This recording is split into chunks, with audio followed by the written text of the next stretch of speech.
Good morning. Good morning. Java Delight will uplift you. Stay tuned. The show is about to begin.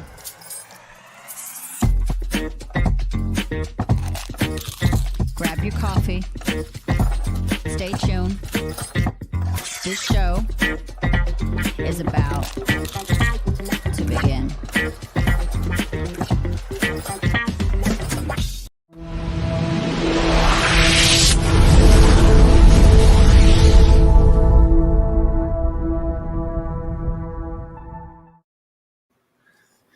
Okay, well, we got the invisible Brandon Croucher in the background there.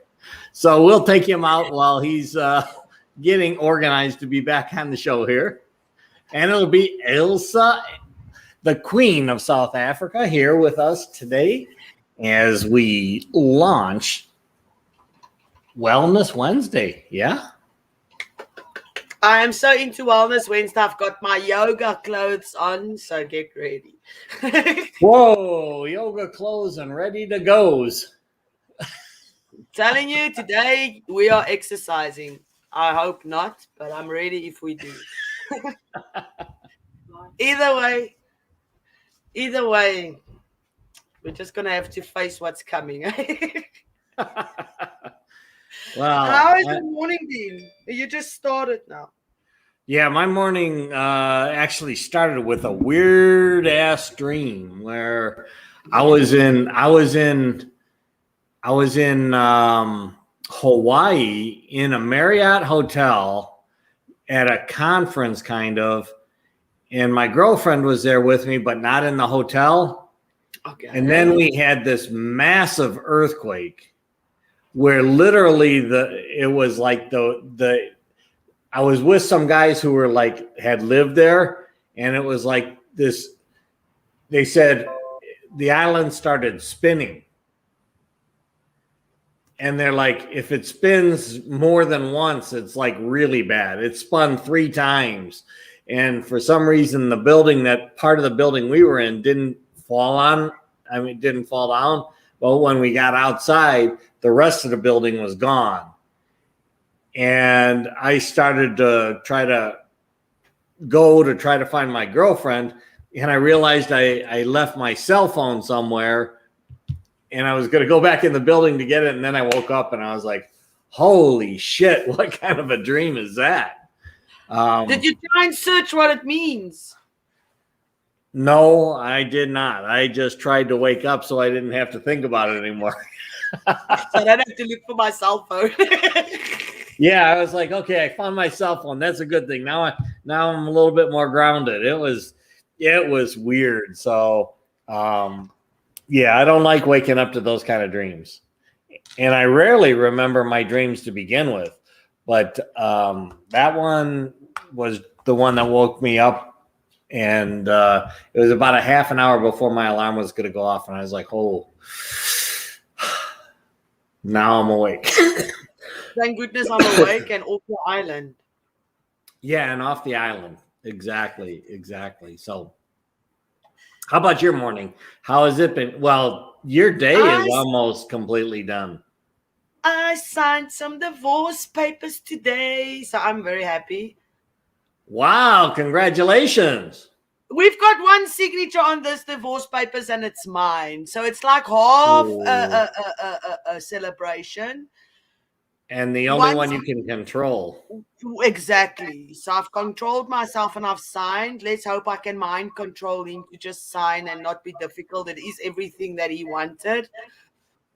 Everything is in there, and I've got my rights as a mother. That's all I wanted is having rights as a mother to my child, because I'm not the only person that's getting divorced. I mean, it happens often, but I don't think I should be punished for that. So that is what I've been fighting for, and that is in the divorce letter, and that is why I signed. The rest of the stuff is just earthly stuff. I do not care about it in any case. Hey, Jaybird. Jaybird hooked me up. He hooked me up with Bitcoin and donut money. Donut and coffee money. Oh, donut and coffee money.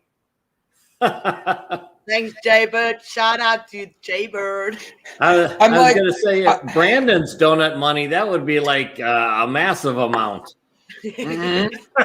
There's never enough.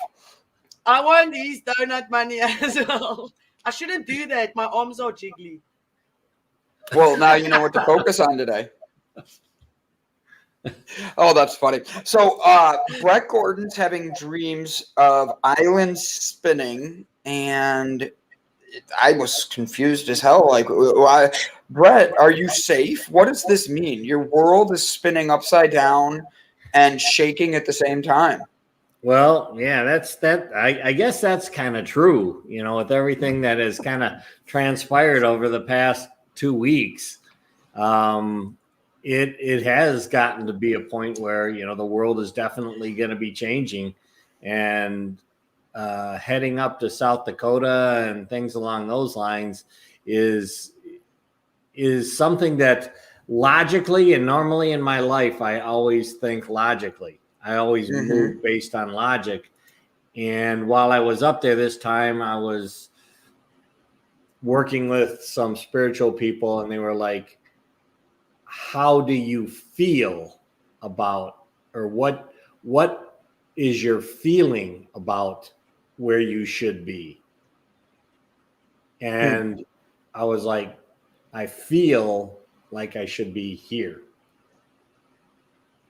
And she said, well, then follow that feeling. And don't let your logic start to come in and try to override your feeling, because your body and your body mind is far stronger and more intuitive than your brain. When you say here, you meant South Dakota, not where you're sitting in Vegas. Correct. Just making sure. I was actually in the mineral waters, the hot springs, at the time that we're having this discussion, which also that's not fair. A real grounding experience. So when you're talking from a grounded position, it even makes it more powerful. It does make it. I was going to say how it's not fair. Like, that's like going to Disney World and having Mickey Mouse like jerk you off and be like, live with us here in Disney World. It's like, while he's jerking you off, he's like, come here. Like, no, we don't want any of that stuff. I did not see that coming. I know. I had to think of something. I was going to use like a fiance or like someone you like just met, and then I'm like, no, Mickey Mouse is way funnier. Like, I'm gonna run with this one. But like, for real, think about it. You're on vacation, and the most epic part of the vacation is being the grounded part in the salt water or in the hot spring mineral water. Yeah. Mm-hmm. Yep. And you're telling me that your greatest part of the whole trip and needing to be there is when you're getting the most pleasure. Like, that's where I think it's the hardest time to actually know that it's the right thing. It's like when you get back home is when you're starting to really like see, okay, but I also know you, and I know this really has been something you've been weighing on. And this has been a decision that's been really hard for you to make sure you make the right one. And you are. That's where I want to go with that is I make a joke. I make Mickey Mouse sound really perverted. That's what he says right before you go.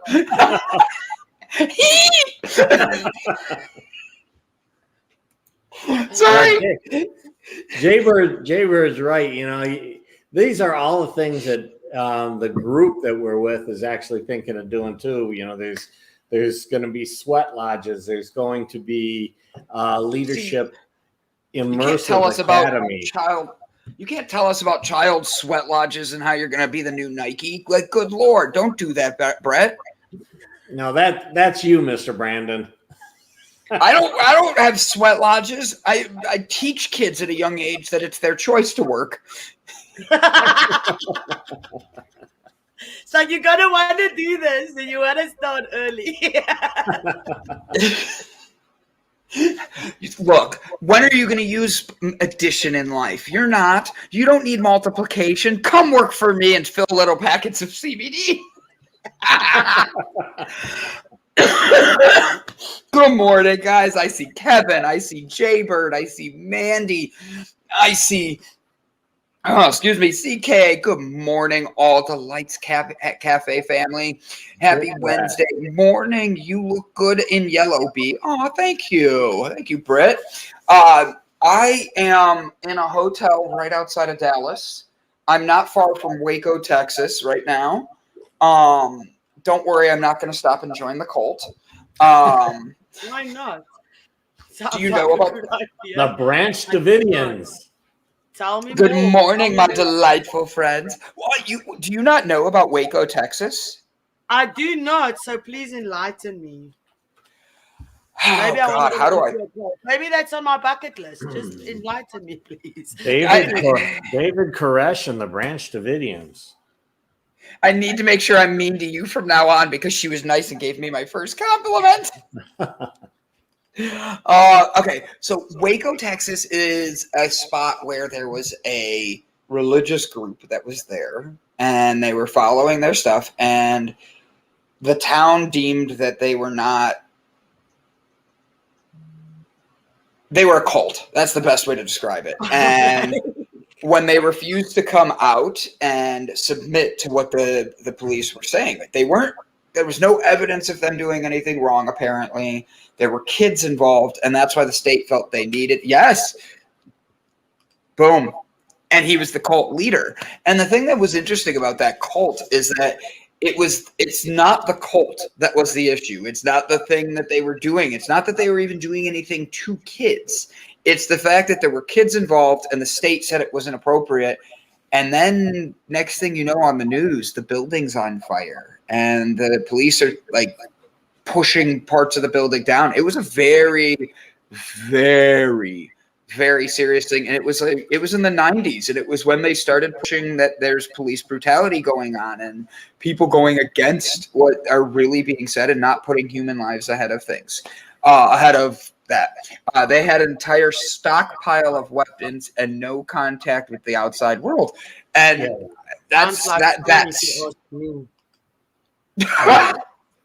there were, and I can't go back to the proof of all this, but there was definitely a lot of misogyny. There was a lot of abuse, or many women were basically slaves and sex slaves to David Koresh, and the children were kind of involved in one way or another. There was a lot of things going on, and a few of the people that had, I think, left the cult actually started to inform the outside world of what was happening. So that was why they were trying to go in and correct and basically save the kids. And I am not justifying the cult in any way. Please do not think that's anything in any direction where I'm going. Joke's a joke, but that's not something that the one cult that I know about is the Charles Manson cult. Yeah. But isn't religion just the same? Also just a different name? Religion, cult, same thing. People are also slaves in their lives. I mean, I get what you're saying. They abuse them and whatever, and just because they're married to them, then they must just take it. There's a lot of people that live out there that what you're saying in general, yes, that organized religion tends to do that. Yeah, not just anything that has too many rules. Anything that has too many rules, and you're not allowed to do this, and you're not allowed to do that, and you're not allowed to do that, is not a good thing. Especially when a lot of it is interpretation. Like what we do here. Brett, I want you to think for a second. I asked Ilsa a question right before you came on. Okay, good job. Get that brain going. Get it. Oh, Brett, he's shaking. He's so nervous.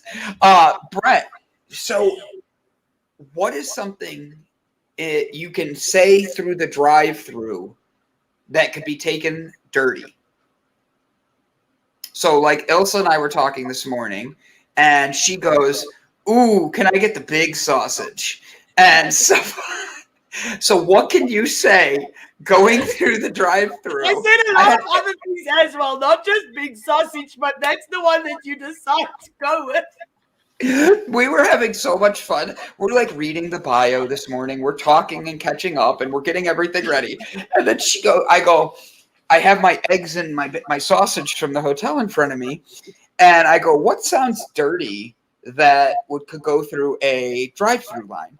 And she just shouts things out at me, and I was cracking up. I was like, "Those are good. Those are Well, good." if you're like at a chicken place, which is better, your breasts or your thighs? That's a good question. That's a good one. I'm a breast person then. Maybe I'm a dude. Maybe I'm a dude. Big size with special sauce on it. LOL.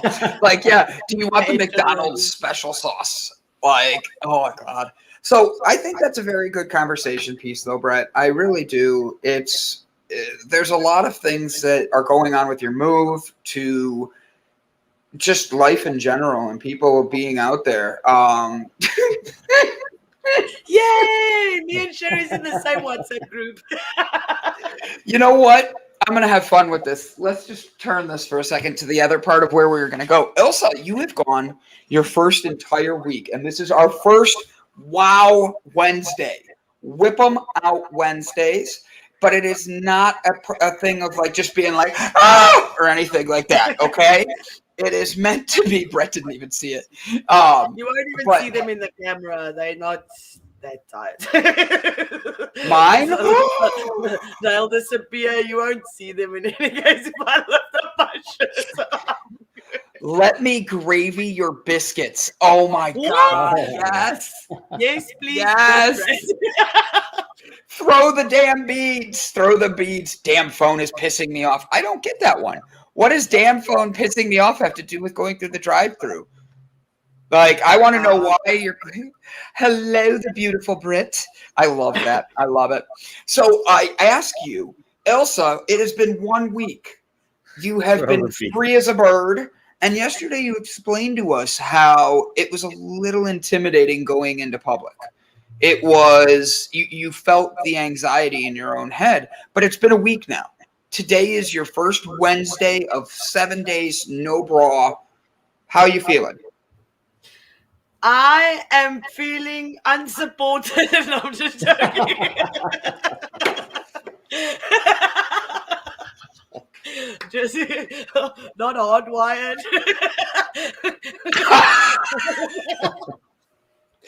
I just need a pick me up. I must say that I actually felt very empowering signing divorce papers with any underwear. And thinking, if that man can see me now, he'll have a heart attack and I'll just get everything. I'm like not sure where you were going to go with that. Then you're like, oh God. Was he sitting in the room when you signed it? No, I don't go in the same room with that guy.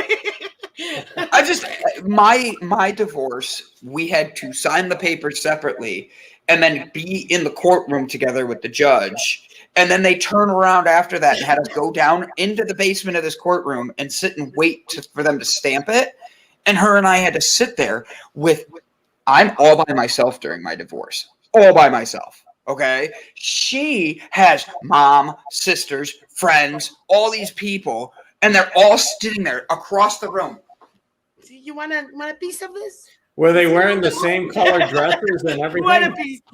Oh my gosh. Like, for real, like, it was one of those things where it's so intimidating and you know that's what they're going for, that when I walked out to my car, I took a deep breath, sat down, and I just cried.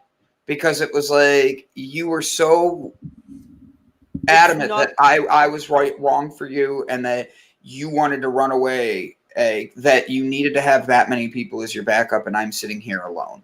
That sucked. But it also didn't, because it made me stronger. Team no bra. Team no bra. The signing divorce papers or going through a divorce, even if it's with a decade, it still hurts, because I did not think that at the age of 4 months shy from my 40th birthday, I will not be wearing a bra while signing my divorce papers. I mean, that never crossed my mind. Having three children, not being married, being financially unstable, mentally unstable, physically unstable because I don't even wear underwear anymore. But that's like a totally freeing experience. Say again. It's a totally freeing experience. You freed the body, you freed the mind, you freed the tatas, as Brett says. But the thing is, we interesting facts. I've got some interesting facts about. Where's my book? Let me just find. I'm just going to leave this comment right here the rest of the show. I never wear underwear. I will not waste my money on that stuff ever again. I'm sorry. Got something else better to do than that. I've got some interesting facts. I literally don't think anyone in history has ever had the thought, when I get divorced, I'm not wearing a bra, damn it. Think about how awesome that would be. For everything. Oh, my husband, maybe because you need to take the bra off, Mandy. Take the bra off, say, I'm bra free since 83, and then walk downstairs and go get that paper signed. I don't know walk downstairs. I just mean like go get it done. Like I mean that. Dramatic walk downstairs. Like you're just like you're down the stairs, sign. Okay, I'm divorced. Back upstairs. If it was only that easy. All right, Elsa, you were going to teach us about your why and facts that bras cause breast cancer. So there's some fun facts that I've got here. This is just some facts about breast cancer, first of all, that I don't think a lot of people know. Breast cancer is the most common cancer for women worldwide. 1 out of 8 women receive cancer diagnosis. On average, every 2 minutes, a female is diagnosed with breast cancer. Estimated 2,470 men will be diagnosed with breast cancer. 1 in every 1,000 men can get breast cancer. Breast cancer? Only 5 to 10% of individuals diagnosed with breast cancer has got it from a family. It runs in the family, and only 5 to 10%. The rest is all wearing bras or tight clothes. Time out. I want to make sure we get these statistics correctly. First off, it's breast cancer, not breast cancer. Breast cancer. Yeah, it's breast not breast cancer. Breast cancer is when he doesn't answer his phone, and all of us are getting upset. Like, where's Brad? But he lives elsewhere now, Brandon. I kicked him out. I remember you kicking him out and how proud I am of you of making that place yours. Now the fact that he can't sign it, truth be told, it shows how much he still wants to be a part of you, Mandy. Or control you. But that's what I said to my lawyer. I said, it's abuse because it's the last little bit of control that this man has over me, or he thinks he has, because I've never listened to him in any case. What a surprise. You submit to people that are worth submitting to. If you can't submit to I agree. To yourself, and if you can't even control your own urges, how do you want to tell me where I must be and how I must be in a relationship? I'm sorry. But I said to the lawyer, I said, it's taken me 3 years. It's been a 12.5-year journey. Or 11 and a half year journey, which 3 of them I've been fighting to get divorced, and the rest I've just been fighting for my worth. I said, when do I ever stop fighting? So my lawyer turns around and says, but why do you allow yourself getting abused? So needless to say, my lawyer is not my best friend anymore because I gave him a piece of my mind because no woman allows this. I would have said, why aren't you finishing up the lawsuit so this could be done? Why aren't you pushing it in a different way? Job? Exactly. Like, I don't, whatever. So there was a fight about money, which he doesn't even have. So I don't know how he wants me to take his money if all he has is a house that he's living in. I mean, you're not Oppenheimer, that you've got millions that you have to Oppenheimer. share. I like how she pulled That's the Oppenheimer. only one I Of all the rich people in the world to pick, Oppenheimer's the one she goes with. But a good or a bad thing. But in any case, so this was the first. I've gotten 2 drafts of this divorce papers, and this was the first one that actually was worth something, that the paper that it was typed on. So that's why we signed. So please, everybody, put it out there. Just let this man sign. It's all we want. All we want. So 112 patients pass away every day from stage 4 breast cancer. I think that's something that needs to be pointed out. It's veterans. We talk about suicide rate and how 22 veterans a day commit suicide, but breast cancer is a very serious thing. And that's why we wanted to do this on Wednesdays. We wanted to focus on Whip 'em out Wednesdays is a fun little jokey way of saying it. But the truth is, it's getting them out and being able to have them be there for you, having it be where you're getting the health and knowing the benefits of it. As Ilsa just said, she read us some statistics about how it is the highest cause of what's causing breast cancer. It is go ahead, hit them again, Ilsa. Brett, do you want me to pull you to the back, buddy? I see you looking. Well, what I was going to say is one of the things that to be aware of is how deodorant actually, not deodorant, but antiperspirant is been linked to breast cancer because of the aluminum that's in the antiperspirant. And for men and for women, you really shouldn't be using like deodorants or especially antiperspirants. So many years ago, actually back when I was in Fiji at Tony Robbins Life Mastery, is when I changed to just using the natural salts that you can get, salt sticks that you can use in order to counteract your body's, smell so that you don't smell. But the aluminum in antiperspirants it has been linked to breast cancer. So, my suggestion is that as a minimum, go to deodorant as opposed to antiperspirant. And even better would be to go to natural salts, which have been used in countries around the world for centuries to counteract your body's smell. Do you have an all-natural product that you actually recommend? Because I think that's a thing that a lot of people don't realize is how important it is to know your products that you're putting on. I have to use a few of them out there. Tom's is one organic brand, kind of a natural brand. There's I use a different one that's kind of a Thai salt. It's just a salt stick that has a container, and you get it wet and you just put it under your arms. And the nice thing about that I found is that after your body has gotten used to that, you can go for days even without it and not have an odor, because your body is just naturally kind of gotten that's balanced. what I wanted to ask now, because I'm very self-conscious about smelling like sweat.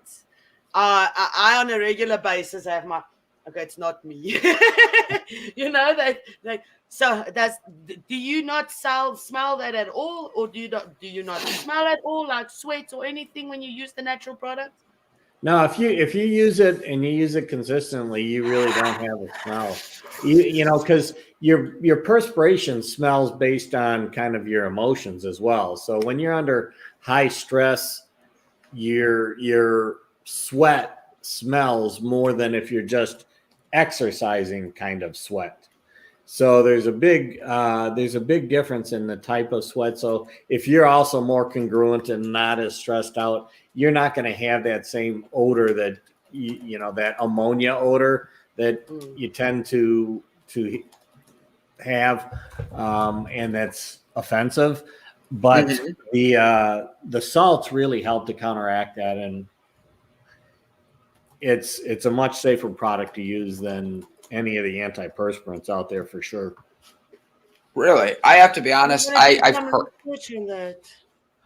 We have little issues with smelly, wet feet. With smelly, wet wheat. That since becoming plant based, smelly sweat. I'm betting is what it's supposed to say. Smelly sweat. Right, and there's no doubt your diet also has to do with it, and having more of an animal based diet does tend to have a number of different odor based byproducts, like your poop smells more. Go and try to smell like a lion's poop. It's pretty powerful. The lion will bite you. Do not do that. Well, don't get it that fresh. Do not go smell a lion. Don't like follow the lion around. I'm from South Africa. Lions are dangerous. But yeah, if your diet has a lot to do with it, but your emotions have a tremendous amount to do with it, and there are alternate ways to counteract that smell that are healthier. Good link. There we go. Do you know who that is? That is Goody. I sent him a link on Instagram. I was going to say, I thought he was on the email too. Elsa, Brett, you guys say hi to everybody and tell everybody more about Brett. Okay, but then I've got one more, and Go ahead. This is the statistic that always hits me the hardest when they put time on something, so you can actually realize how fast or how often something happens in a day. So it says here, one woman every 13 minutes dies from breast cancer. I mean, that's horrible. That is really horrible. So we're all for free the boobies. Ladies, if you've done that, I'm very, very proud of you. It's not easy. I'm there for you. I'm going to load some more TikToks. I've got some more queens joining us in saving the breast because they're endangered. Oh, well, it's true. And then you've got so many other things that are going on out there, especially when you start talking to, some of the specialists in breast cancer. A lot of them also, have a certain tool that they use, mastectomy, things along those lines, that then are promoted when that doesn't have to be the only choice that you have available to you or the best choice. And a lot of it also has to do, and I'm sure Jessica could chime in here, but if you change your diet, oftentimes you can actually reverse cancer. So, going with more alkaline body, more alkaline foods, those types of things, because cancer thrives in an acidic environment, which tends to be one where if you're very highly stressed, you open your body up more to the expression of cancer. And I know my sister, she's gone through and had a radical double mastectomy, but a big part, I believe, of her even getting it is the amount of stress that she carried and anger and things along those lines, which just allow then your body to express cancer, which everybody's body does carry cancer. Your immune system, especially a balanced immune system, tends to take care of that.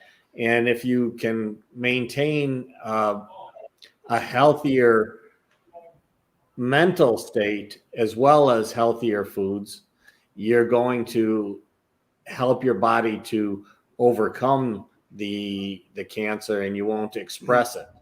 And that's really where I think we're at today. We live in such a highly stressed environment with a lot of things that are going on around us, that a lot of these diseases that we're seeing people succumb to are primarily due to our mental state and our emotional state, which has then had a biochemical reaction in our body, which allows these things to overcome our immune system rather than our immune system overcoming those diseases. I agree. Very well said, Brett. So, Brett, guess what? I got a present right before I left to go down here and get to Texas. It will be there when I get back. And you know why it's something I'm excited about? Because it's a cootie juice machine? How did you know?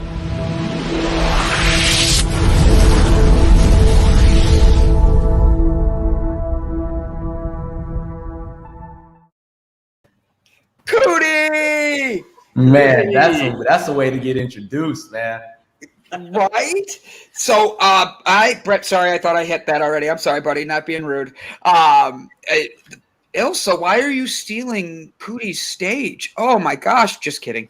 So, I've been Cootie, have it for a little while. Cootie, I actually have a juicer. So, my dad has been. All right, I watched an episode with that one guy, like Cooties, and I'm like, One guy.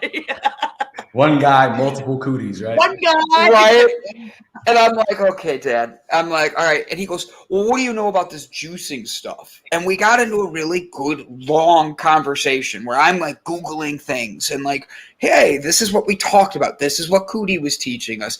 And he was like, so my dad's going to be 70 next St. Patrick's Day. Amen. And he is starting to worry about his weight. He is wanting to exercise. And he exercises, but it's all physical. He doesn't do the mental part, which we talk about. And then the diet is he drives a lot. So he's always eating crap. So I think Ilsa and I were talking before the show about I'm manstrating right now. So I'm really wanting my chocolates and donuts. And it's one of those things where and then I'm on the road this week with the combination of both. It's like, it's hard. Yesterday, I wanted an actual meal, not something deep fried and fast food. And I couldn't find it. And I was going nuts. And then Jessica's like, I'm sending you Happy Cow links. And I'm like, please do, because I want that. And it was unfortunately 11 o'clock by the time I stopped. But like, Cootie, help us be able to know, because now I have a juicer coming. I'm going to be juicing. You're going to be like, you're in my head. You're in my heart now. I'm going to be moving into your place just because I want to. Sorry if that doesn't work. Guess what? It's coming anyways. Bedroom. I love it. That's a great attitude on it. So I'm here to help, man. I'm here to help. And really, now that you have a juicer and Ilsa knows how to read the labels on the juices that she's buying from the stores, we're going to come back in a short while and see what it's really like to really go through this juicing journey. And if you have any questions in the interim, as always, just hit me up. So I do have one right off the bat that I've been given. Right off the bat. I hope you're ready, because I've been doing a lot of healthy eating, but the eating is not the same as the juicing.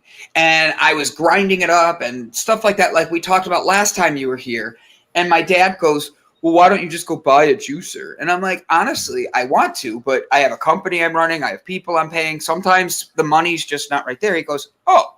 So I did these side jobs for people. And then all of a sudden he goes, I'm going to buy you a juicer because you help my friends out. And I'm like, wait, really? And he's like, yeah. So he bought this nice juicer. But he goes, the deal is you have to juice for me too. And he has some stomach issues where he has, and I'm not trying to be too much for anybody, but he's clogged and he needs to be able to get that out. And he's like, do you think your guy could help me? And I'm like, I guarantee Cootie will get this out of you. Oh, for sure. I go, you've been full of shit for years, Dad. Now it's time to push it out. Your poop come out.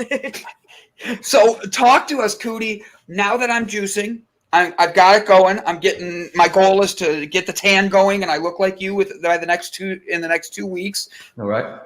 Oh, you're halfway there. I'm halfway there. So you are here to teach us today, and you always come with a spark, with the knowledge, with the love.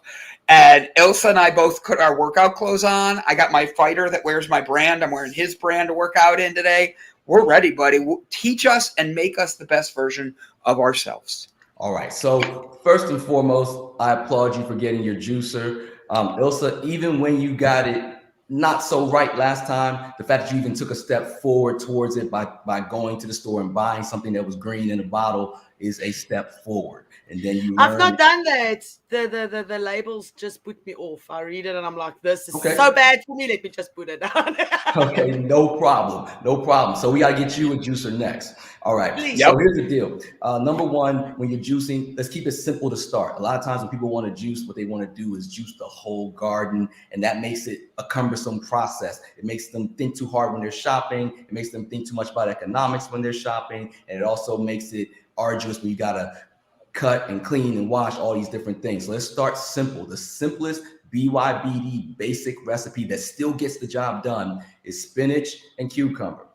All right. If you're juicing for your dad, my juicer, the containers actually have measurements of how many fluid ounces you're juicing. I'm not sure if yours does, but if you're juicing, what you want to make sure that you get is at least somewhere around 10 ounces a serving. So if you're juicing for you and your dad, and you're juicing for the day, you would want to be juicing about 32 to 40 ounces worth, split that 4 ways. So you have one for first thing in the morning within 90 minutes of waking up. You have another one anytime throughout the course of the day.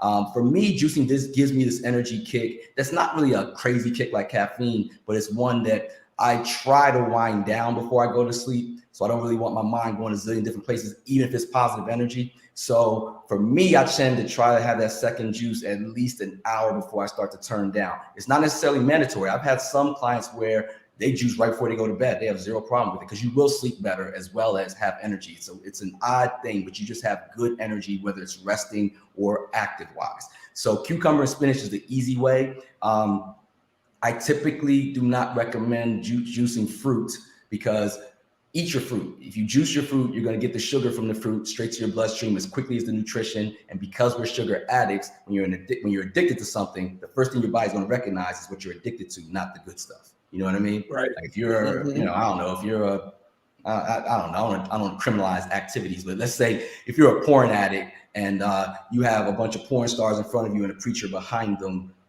you're going to see the porn stars. Get it? Yep. Makes sense. Yep. So that's the thing. You want to give your body the preacher, not the porn star.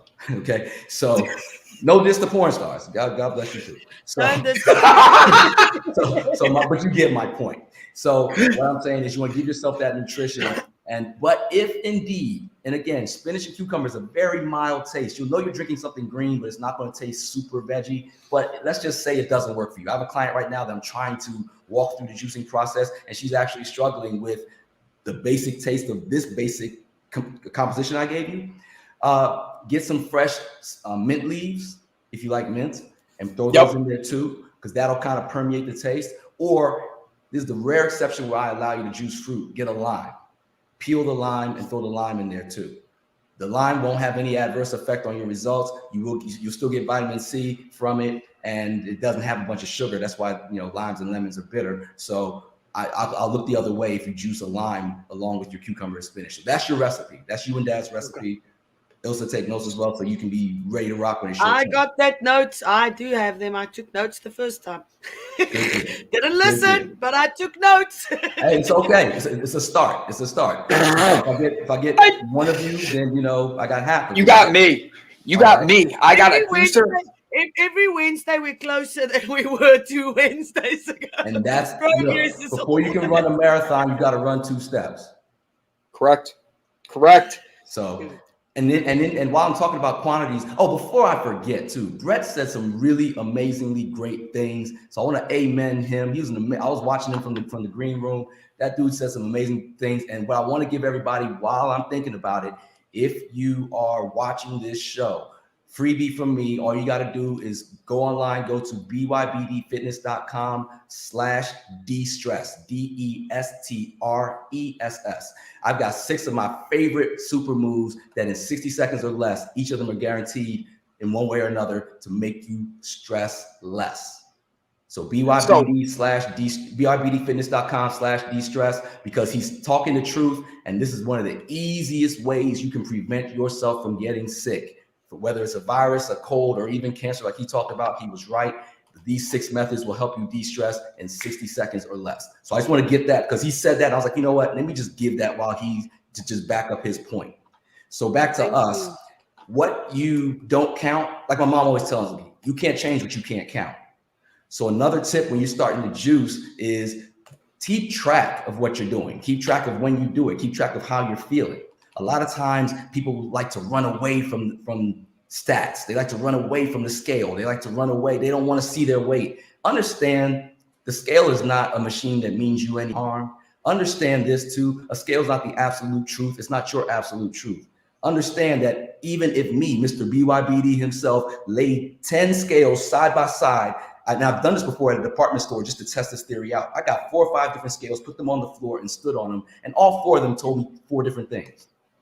Were they close at all or no? One was way off, and then the other 3 were sort of close. Now, my point is simply this. All it is a measurement. All you need is whatever that measurement to be consistent in terms of when you're doing it, what you're doing it on, and make sure that your move from whatever the number you saw the first time is going in the direction that you want it to go in. I'll give you even a better thing. Your pounds are a great entry level statistic. Your weight is a great entry level statistic in terms of measuring how healthy you are, but it truly has no bearing, no real legitimate bearing when you really get to the nitty gritty into how healthy you really are. I'll give you an example. My father, when he had a health incident in 2019, almost died 4 times. I spent the whole year trying to keep him alive. Succeeded. He's healthy now, thank God. But my point is this. There was a point in time where that man was weighing 96 pounds. He currently weighs about 150. Now, he wasn't in the hospital at 96 pounds talking about, whoo, look at me. I shed 60 pounds, baby. He was as unhealthy as it got. Right. But he weighed less. You get it? So you can lose weight a bunch of different ways. Crystal meth, disease. You can lose weight, starvation, but it doesn't mean that you're healthy. The number that really will tell you, the statistic that will really tell you how healthy you are or are not, is your body fat percentage. And most scales these days are digital. Most digital scales, I'm talking your garden variety digital scale that you can get on Amazon. It's going to run you $20 to $40, and it'll give you more than your weight. It'll give you a whole bunch of numbers.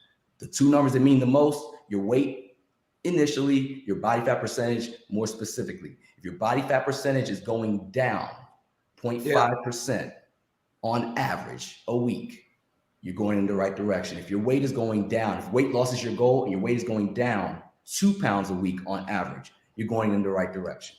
But pay attention to your body fat percentage, because theoretically, if you were to stay the same weight for the rest of your life, but your body fat percentage was ticking downward with regularity, anything you're looking for in terms of the way you see yourself, anything you're looking for in terms of the way you feel, anything you're looking for in terms of the results that your doctor would want to say, man, you're getting healthier, they would all start to manifest.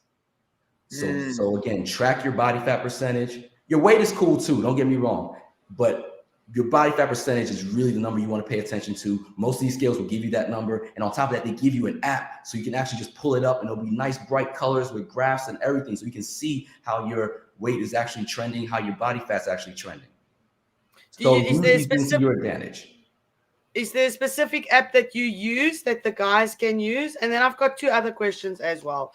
Being on that time of the month, or almost on that time of the month, my cravings, I just want to eat everything that moves. And if it doesn't move, I want to kick it till it moves and then eat it. I'm like, seriously? Absolutely understand it. Like a whole week. It's not one day. It's like a whole week. Oh, yeah. I mean, Everybody pre, must just during, move out and of post, I have nothing but respect for women, because what y'all go through on a regular cyclical basis.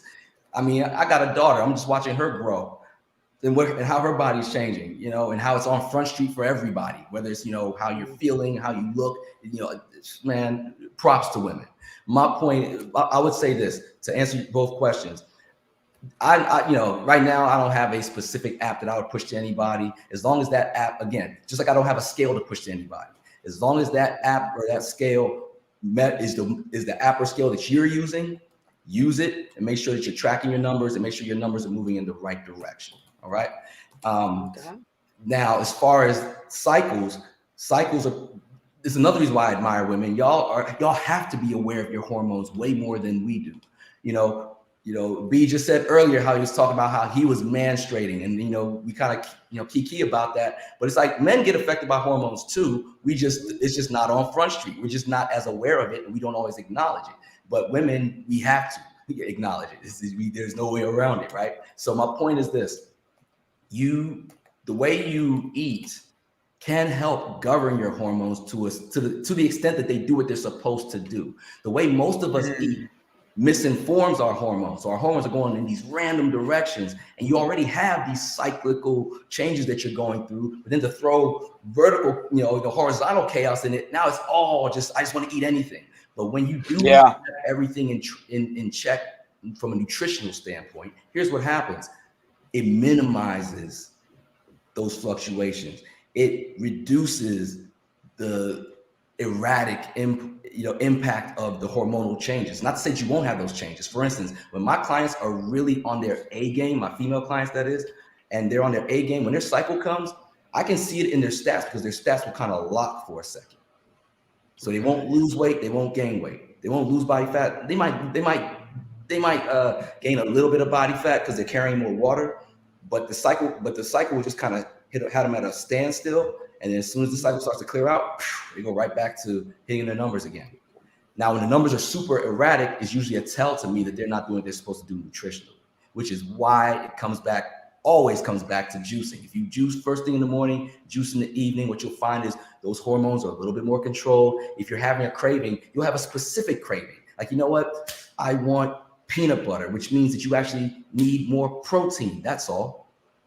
It doesn't mean that you got to eat like 20 steaks and all this. It just means, I need a little more protein. And you don't even need that much more. When I train pregnant women, it's the same thing. The mythology is that women got to eat all this stuff because they're eating for two and whatever they want. If it's, bananas and chocolate plus tuna, they got to eat all that stuff. And what it really is like, no, I might just need some more potassium. I need a little bit more folate. I need some protein. Those messages are way clearer when your hormonal signals are flowing, without the impedance of bad nutrition. Awesome. Is it Mike? Can I ask a question? Because I have one now. Come on through. Okay, good. So I like what Shauna Jones is saying here. She says, I weigh 98 to 100 pounds, but I have little to no body fat. Mm-hmm. Does that mean I'm not healthy? But hold on before you answer that, because you're going to say, well, height and all of that plays a role in it. I'm 5'10" and a half. And according to doctors, I should weigh 175 pounds. I have not, or less, like 155 to 175. But the thing is, I'm 5'10". I have muscles. And the thing, when I go in and they see that I weigh 190 to 200, they're like, oh, you're severely obese. But I'm really, like, now I feel it. But that's because I ate cookie dough yesterday. Like, today, I'm being honest, my cooties here, I can't lie. Like, but it's one of these things where body size and mass are really hard to determine. How does someone like Shauna Jones and I know whether we are in a healthy weight class compared to it being just that height and weight and being told I'm way overweight? Those are awesome questions, both from Shawana and you. Now, I'll try to hit them both at the same time. So here's the deal. BMI is a garbage, useless stat.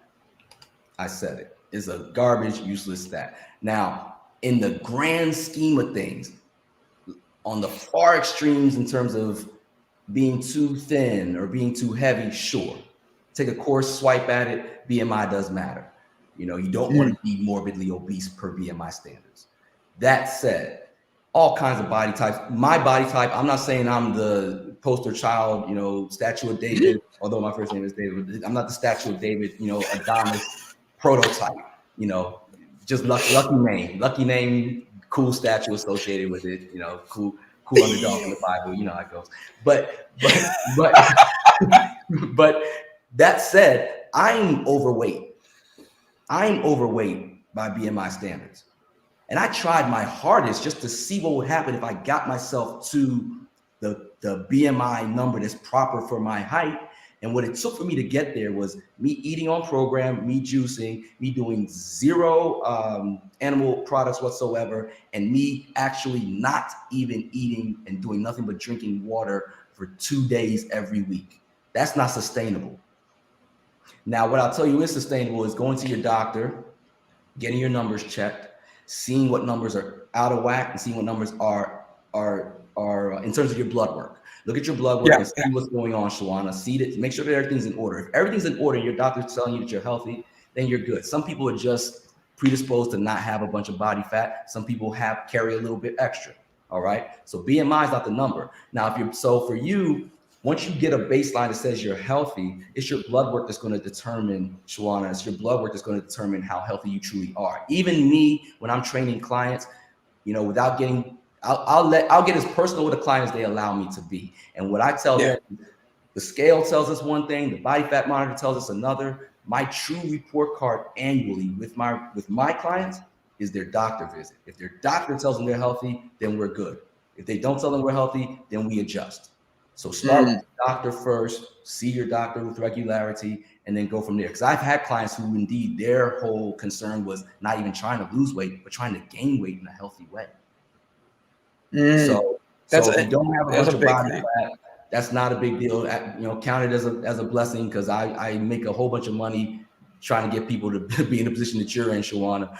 But that said, see what your doctor tells you. And again, as far as BMI goes, I don't even pay attention to BMI.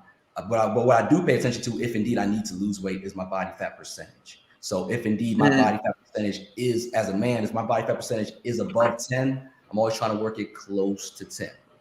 And I mean, again, that's per the standards of the numbers of the tools that I'm using. All right. I saw a video on, yes, I'm gonna say it on TikTok. I want you to bust the myth, because and I think a lot of people have heard that starch is bad for you, and you will pick up weight with that. But now the TikTok says that you will not get fat with, I'm not starch, carbs. You will not get fat if you eat carbs. So what is the truth? Because there's so many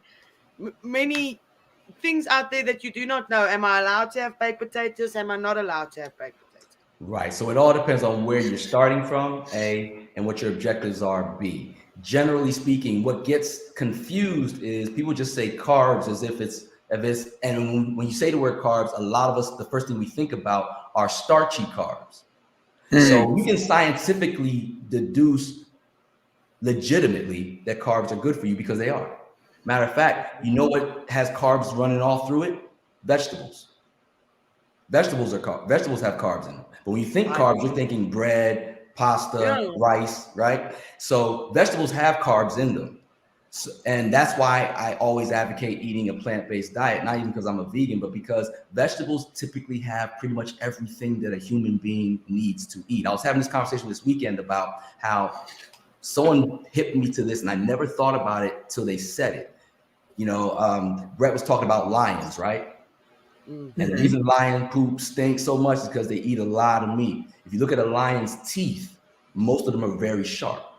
You look at a human being's teeth, we've got 4 teeth that are that sharp, meaning that 4 of our 32 teeth are even designed to really rip through flesh, while the rest are made to grind through vegetables. So if you take that ratio, 1/8 of your food should be, generally speaking, animal source. The rest should all be plants. But if you're a shark, all your teeth are sharp. What you eat is flesh. Okay. So carbs are necessary, but they're not as necessary as we make them prevalent in our typical diets. And most of the carbs that people eat are starchy carbs. So it's really like understanding the definition of the word carb, understanding what someone means when they say carbs. So you could argue theoretically that carbs won't make you fat because vegetables won't make you fat, right? But if you eat bread, those carbs, those starchy processed carbs, or starchy carbs in general, even natural starchy carbs like potatoes, you have to be judicious about those, because what happens is carbohydrates metabolize in your body and they become glucose. Just like a candy bar metabolizes in your body and becomes glucose. They may come from different sources, but your body ultimately processes them the same way. Now, some, because they're hyper processed, they come with all this extra junk, and your body can't deal with it as well as it can with stuff that's natural, but all the same, at the end of the day, if they all become glucose, that means they all become sugar. Anytime you have too much sugar in your system, your body's going to hold onto it for later. Anything your body holds onto for later turns into fat. Okay. Thank you. Wow. Cootie, so I'm trying to find how you said it because I said it wrong before. You give the 3 pillars, 3 like inspirational things. I'm trying to find my note because you gave it to us a month ago. I got it right here. You're talking about the super Tell trio. me. Super Yes! foods, super facts, and super moves. The superfoods are foods that get you there in a hurry. There's a lot of healthy food out there. There's a lot of healthy products out there. But what I talk about are the most natural ways that most efficiently get you where you got to go. Hence, juicing being top of the list and something you'll always hear me talk about. Super facts are the things I just gave you just now. Like I talked to Shawana about BMI and talking to her doctor. Super facts about what a carb really is, and the fact that vegetables do have carbs, but they're still different from potato carbs, which are different from cookie carbs, but your body processes all of it and kind of sends it all in the same direction. And because of that, you look at food that way. Matter of fact, the word food by definition is something that an organism ingests to promote life. If you think about if you think about what you eat from that perspective, and then define it, you'll realize that a lot of what we're eating ain't even food. Yeah, very true. Very true. Food. So if you start to look at it from that perspective, that's why we're over inundated with carbs and sugar, and that's why a lot of us are carrying way more fat than we're supposed to. Cootie, you come on here and you spark us. You get us going. You get us excited. Go on. I see you going. Super moves. That's the third part of the super trio, right? Yep. Each of y'all have a wall nearby? Did you get your homework assignment? You have a wall nearby, Ilsa? I have a wall nearby. Okay. All right. We're going to do a super move really quick. I'm going to show you. Super moves. What super moves do is they get you where you got to go quickly. So this is a quick fat burner, strength builder, and it's a fat burner and a strength builder. So what I want you to do, let me get my timer. I want you to put your back against the wall, and I want you to get into a squat so that your thighs are parallel to the floor and your knees are above your ankles. You want your knees in the right angle. Anytime anybody watching this, anytime you are in a squatted position or you're using your legs, you want to make sure that your knees are above your ankles all the time. That protects your knees, all right? So what we're going to do here is for 30 seconds, I just want you to lift one knee off just 1 foot off the floor. It doesn't even have to be super high, just maybe like 2 inches. Just lift it off the floor and put it right back down. Ready, go.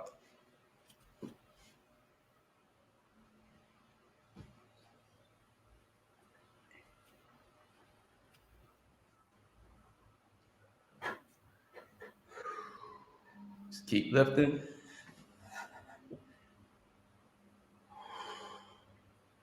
Ow. About 8 seconds. We're going to do it for 30 seconds. Just keep going. I'm just reminding Goody we're still here. I think you forgot And to rest. count. Rest for 10 seconds. We're going to do this one more time on the opposite leg to keep it even. All right. So rest for 10 seconds. Just so you know, ladies and gentlemen, on the opposite leg. All right. We have Miss Judith Joy coming on in 1 minute, guys. Do not go anywhere. We'll do our sponsorship right after this. Judith, I see you in the background in the green room. I hope you're doing this against your wall. All right, so back against the wall, thighs parallel to the floor, knees above your ankles. Go. Lift the other leg. Just lift it off the floor and tap it right back down. We're working glutes right now. We're working, which is your butt, ladies. We're working quads, which is your legs, guys. The higher you lift that knee, the more you work your core. Your heart rate's going to go up, so you're getting cardio. You're burning fat. You're getting stronger. Y'all have 10 seconds. Keep going. Do this exercise. Do 30 seconds on one leg. Rest for 10. 30 seconds on the other. Rest for 10. Do that for a total of 8 sets. 4 sets each leg. You all can rest. You can come back to your seats and tell me how you feel. Me, I feel good. I like squats. I try to do yoga and balance. Mm-hmm. And so for me, I do when I'm at home, I have a standing desk. So I usually do one leg and I'm rotating, stretching throughout the episode. Nobody knows. So to lean against a wall, my balance was right there. I feel my heart rate up. Good. So you see how your heart rate went up? Elsa, how did your leg feel how'd the leg that was on the floor feel when you were lifting the other one? Well, both of them pained a lot, and I just wanted to put them down on the floor. If I'm going to be honest, I just might as well put it out there. I did not enjoy that. Okay, so here's the deal. In 4 to 5 minutes, you do that exercise, and you've worked out your legs completely. You've worked on balance. You've increased your heart rate. You've gotten stronger. You've burned fat. Just like that. That's a super move. If you want more super moves, you can go to my Instagram page or my Facebook page, and we can. And there's a bunch of them waiting for you right there. Tell us if Instagram one more time. Instagram is @CootyMac, @KUT as in Tom, I, M as in Mary, ACK. And Facebook is BYBD Fitness. And like I said, if anybody needs the de-stressors, you can get those for free. Just go to bybdfitness.com/de-stress, DESTRESS. And anybody watching, because I just love Java Delight so much, if you want a free 15-minute consultation, just hit me up. Just DM me. Just go to Instagram or my Facebook page, DM me, and we'll line it up. I'll give you 15 minutes to just straighten out whatever's going on with your life, your fitness life, your mindset, your nutrition. I got you. Thank you so much, Cootie. Oh, thank you. I'm writing as fast as I can. Cootie, you are amazing. I really 100%, bro. Like, you come in, you not just teach us, you bring us up, and you get everybody ready for the day. Guys, go get connected with Cootie. Here is DM him for a free 15-minute consultation. If you're looking to follow him and build your best you, find him at Instagram, CootieMac, KUTIMACK, or BYBD Fitness on Facebook. Cootie, in 2 weeks, I am going to be here, and I'm juicing the next 2 weeks completely now. So I hope you're ready. When Let's do see it 2 times a day. First thing in the morning within 90 minutes, one more time. And if you get, let's figure out a way to get Elsa and rocking and rolling too. Yeah, because what I'll do is I'll make it a challenge versus my dad, because he likes to be challenged. So me versus him, and we'll start taking pictures. And he goes to the gym 4 or 5 times a week. Okay. But I literally I want to see him be able to take that type of it and get it to that next level. Because he's too good of a guy. To that point, because we didn't really quite answer that, so I'll get out the way once I do this. But as he's juicing, what happens is the more the body has what it needs, the more it gets rid of what it doesn't need. So if he's backed up, whatever case may be, and don't worry, folks, it's not like it's going to be something which is going to shoot right through you. You're going to be, running to the toilet every, 5 minutes. It's not that kind of thing. It's going to be actually natural, actually regular. You'll be going to the bathroom like a regular person should. So yeah, he'll be good. And if he has any complications, if he has any questions in the meantime, just hit me up, DM me. I got you. Cootie, you are 1 in a million. I am honored that you are with us at Java Delight today. Elsa, are you ready to read the bio? I am reading the bio. And Cootie, you have a great one, and thank you. See you in 2 weeks. Again. See you in 2 weeks. God bless, my friend. Bye, buddy. All right, Elsa, read to me. We are interviewing Judith Joy. I just love that surname. I have to say that. Judith began studying energy healing and consciousness transformation after her own experience with recurring debilitating headaches. After years of getting no results from traditional medicine, she began researching alternative medicine, which is when she finally found a path to ease her suffering. This awareness led her to 20 years of study and research of how the heart and mind work together. As with many to teach spiritual, intuitive energy consciousness, she too has had her share of trauma and drama, which led her to find a way to change her reality. She then chose to share her knowledge and passion with others. And then, are you excited about this? I am. Are you ready? Ladies and gentlemen. I am. Are you sure? You don't sound as I am, but you must first put your word from the sponsor on. Oh, okay, got it. Hi, my name is Brandon, and over the past year, the Delight Cafe team and I traveled across the U.S. researching this rapidly growing industry of CBD products. What we have found throughout the industry were products that were inconsistent in dosage and used ingredients that weren't even lab tested. Products with chalky textures, bitter aftertaste, and worst of all, confusion among the CBD consumers. That's why we created Delight Cafe. A 15 milligram, lab tested, all natural, water soluble hemp CBD powder pack. It's odorless, colorless, and tasteless. Add it to your favorite drink of choice, wherever, whenever, on the go. Quickly find your calm, your balance, your delight when you need it most.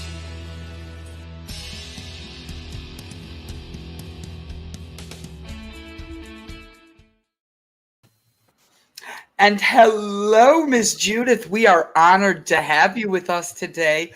Is that a real library behind you, or is that a green screen and we're just being fooled?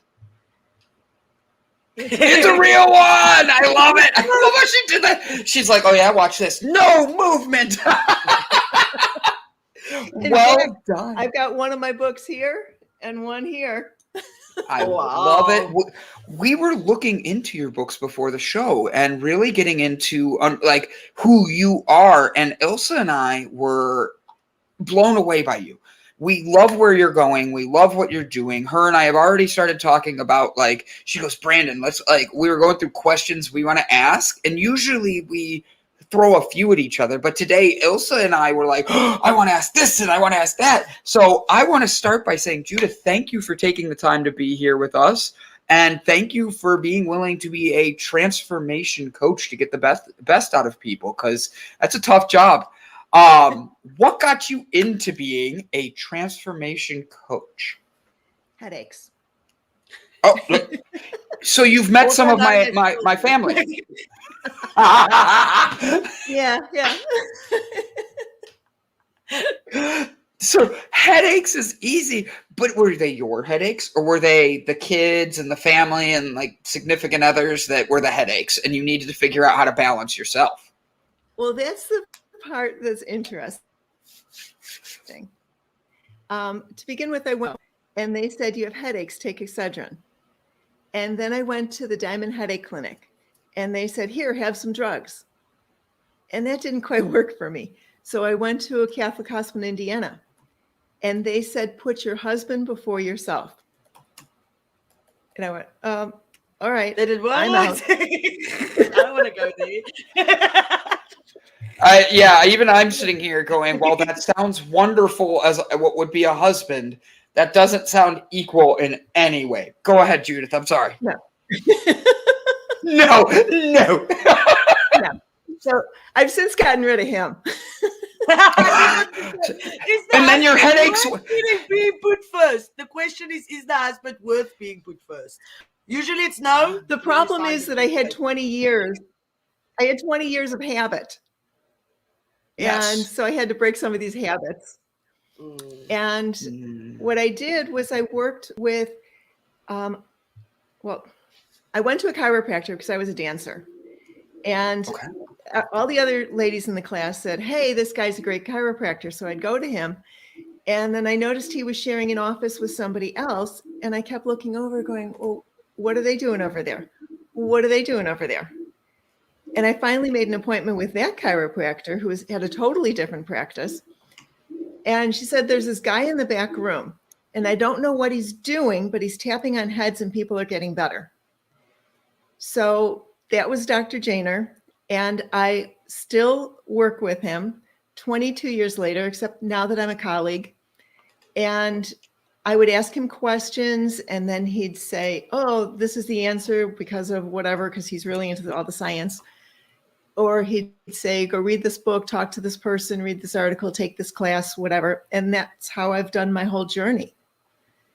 Just followed what interested me. Asked the question, found the answer, asked the question, found the answer. So with that, there's a little delay, sorry. With that being said, though, first off, congratulations on getting rid of dead weight and the headache. I'll say that. How do you do that? Sometimes. You signed your papers yesterday. No more headache. With that being said, what are some of the things that you've seen that probably caught you off guard too through being a wellness coach? Something that maybe, like, I say this because as a former youth pastor, the first thing that went through my head is when you said you were in Indiana and they were like, oh, you need to go submit to your husband. I'm like, oh, that sounds like what happened when I lived in Indiana. They were like, just submit to your wife's need. She's having an affair. Why? What needs am I not meeting? Like, so I'm sitting here, and then I got into the wellness stuff. And I remember the first time I ever did anything with CBD to cannabis, I really thought I was like a broken person. I'm like, oh, I'm going to hell. I'm going to be in jail for this and all of this. And now I'm like the total opposite. But that's my experience learning the first stages of wellness. What's some of the things you've learned that you love to teach people to help them get through wellness? Oh, I saw the smile. I love this. Yes. Okay. There is a huge heart-mind connection. If you think it, you've got the whole gamut of people that's saying, oh, if you change your thoughts, you change your life. And in part, this is true. It's more than that. You have to change your feelings about those thoughts. And if you can do that, then the whole world opens up to you. And so many things are possible. And can I teach you something really quick? You can, please. Okay. So put your hands in front of you, palms up. You don't want to, let your elbows just sort of rest. And I want you to put the color blue in one hand and the color chartreuse in another. Which one feels heavier? Blue. But that's because I don't know what chartreuse is. I just want to say, I also don't know what that color is. So I feel I don't like either. That's why I picked it. Oh, we're not supposed to know. No, because I didn't know and she didn't know. She did that on purpose. So am I wrong? I guess I felt the blue one was heavier because I knew what color blue okay, was. so try it again. Put blue in one hand and yellow in the other. Which one feels heavier? I feel yellow. I feel yellow. Okay. Now take all the energy from yellow and pour it into the blue. And take all the energy from blue and pour it into the yellow. And just keep going back and forth, back and forth. At some point, you're going to get a sigh or you're going to feel a little rocking motion. And it's just going to open up and you're going to go, I wonder if it's even yet.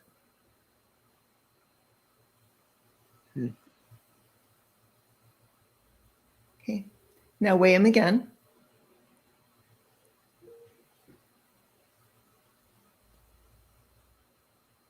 Which one feels heavier? They feel the same now. They feel the same now. Yeah. Because they're equal balanced. So that's how easy it is. That's actually how easy it is to shift the energy. You can shift your feelings about it. So now imagine instead of colors, if you had put in one hand a situation that wasn't working for you, and in the other hand, a situation that was like, oh my gosh, this is better than I could ever imagine. And then you mix it. Then they become neutral. And then at some point you're going, oh, I've got a new idea. I hadn't thought of this before. But you're clearing away everything that's not working. I like that. So that's where my coaching is different because I actually bring the energy piece into it. Okay. So what caught me is your book about manifesting the perfect love. I think my manifestation skills are broken. As you heard, I've been married 3 times. Your manifestation skills are what never am I doing broken. wrong? They're always working. They're broken, I promise you. I've got proof. No, it depends on what you're thinking and what you're feeling. How does it work? How does that whole manifesting and I like the part where you say the feeling. How does that work? What can you tell us more about that? Oh, we have a fancy display up now. I saw it on your website. It said, "Are fears limiting your life?" And with Ilsa saying that, I had to bring it in from your website and be like, "Are fears limiting your life? Are they stopping your manifestation, Ilsa?"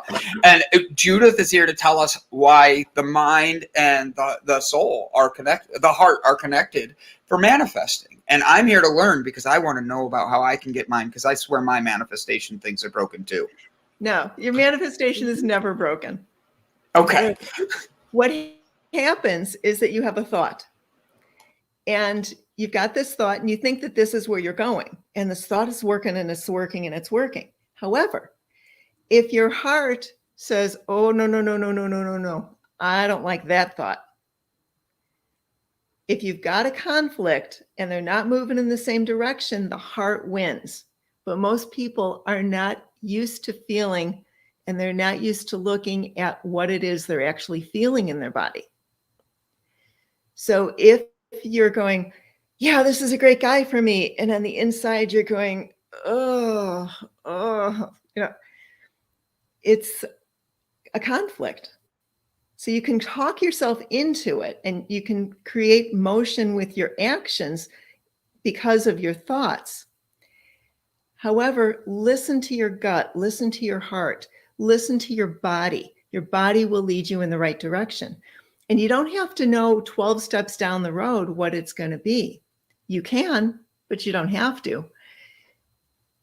Focus on your feeling right now, and then what's that next better feeling? And then what's that next better feeling? And if you keep going in the direction of your dreams, you're going to get there. And Okay, so I've seen a lot that where they say you must write your manifestations down. How does that work? What do we write down? Do you write exactly down what they must look like? How do you do this? How do you manifest the perfect man? Or well, a man that is better than the ones you've manifested before? It's not that perfect. Well, first off, look at why you've manifested what you've manifested. It's working for you on some level. And if you can look at what it is you hope to have by having this guy, like if you want to be in a relationship where you have someone to tell you what to do, and you feel relaxed having someone tell you what to do, perfect. It works for you. However, if your desire is to be in a relationship where you're a total human being and your partner is a total human being, and you just happen to come together and you share experiences, that's a different relationship. So I would suggest looking at you as a total human being and really enjoy who you are. And every time you get that little twinge on the inside, you're going, yeah, something didn't work. Like if you reach for a soda and you feel your body just sort of go, you're going, the body's not wanting the soda. Okay. So reach for a glass of ice water. No, that wasn't quite it. Reach for a glass of hot water. Oh, yeah, that's what I wanted. And you listen to your body, and it's a different form of muscle testing. I'm sure you've heard of muscle testing where you can stretch your fingers. You can have a circle that you put your finger through. You don't know muscle testing. Please tell us more. Okay. Muscle testing is when you're looking for what is making you strong and what's making you weak. Okay. It's the same thing as when you have this feeling of reaching for that hot water and your whole body just sort of relaxes and you go, yes, that's it. Or if you reach and you sort of like cringe against it, sort of that sick feeling. Yes. That's a type of muscle testing. A very easy way to do it for yourself, until you get used to the feeling. Okay. Is you make a circle with your thumb and your first finger on one hand. The other hand, you take a finger and stick it in the circle. Now you're going to try to keep your thumb and forefinger together. So you ask a question or you make a statement such as, my name is Judith. I'm trying now to escape the circle. And you guys are having, don't override it. It's not like something that you have to prove your strength to. You saw me like pinching as hard as I can. I'm like, don't get my finger through here. Hold still. So, but because my name is not Judith, do I break it or no? Yeah, it breaks right through because it weakens the muscle. Now try it with your name and see that it's stronger. My name is Brandon. Oh, that's my fault. It takes a little bit of time to practice with it, and there's a lot of different ways of doing it. Well, actually, that helps me lead to my next question with what you're talking about is energy consciousness. Look, we're on air, I and all that, and I am told a lot, like, I have this energy that when it's on, but I don't know how to hone it, that consciousness of that energy. And I feel like I do this to myself all the time where it's like, Brandon, and then I push myself through because I'm not conscious of what I'm doing. Does that make sense? Oh, yeah. Yeah. So how can I become better conscious of self-consciousness? You want to be more conscious of self-conscious? That's not the right way I want to phrase it, but it came out like that. I want to be more conscious of my energy and who I am, and being able to know my energy and use it to bettering myself to others. Okay. First off, consciousness transformation is exactly the same as energy. And it's just applied to life, where energy healing, energy consciousness, and all that is applied to the body. It's exactly the same. Pay attention to your feeling. For example, you're sitting in a chair right now. Can you melt into the chair? With ease.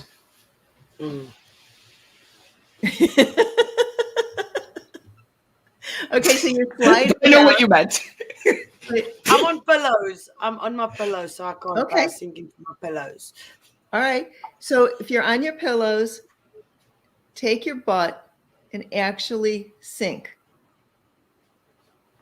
Pretend like you're melting into the pillows or the chair. Easy. Now relax your legs into it.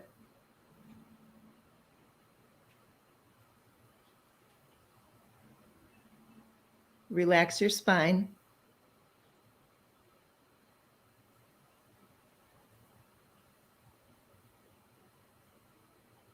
Relax your shoulders.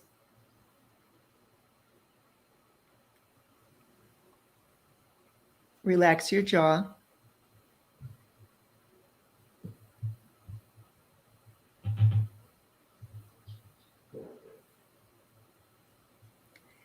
Take note of what your body is doing in this moment. Just notice what it's doing. Notice the thoughts that are going through your head.